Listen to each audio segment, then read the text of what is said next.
Всем привет, меня зовут Наурыз, и это моя история.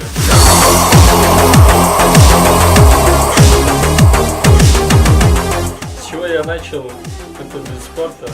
Потому что у меня братья занимались бодибилдингом, качались. В целом у нас семья спортсменов, получается, одни спортсмены. И вот, получается, за ними всегда гонялся. Они всегда были больше, как всегда я одевал к ним одежды, они все висели. Также хотел выглядеть. И получается постепенно я начал гоняться за ними. Спустя, скажем так, 10 лет, вот сейчас в данный момент я призер чемпионата Казахстана по бодибилдингу.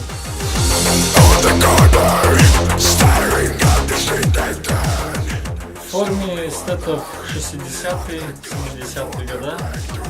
Это как Фрэнк Зейн, Ферриньо, Арнольд Шварценеггер.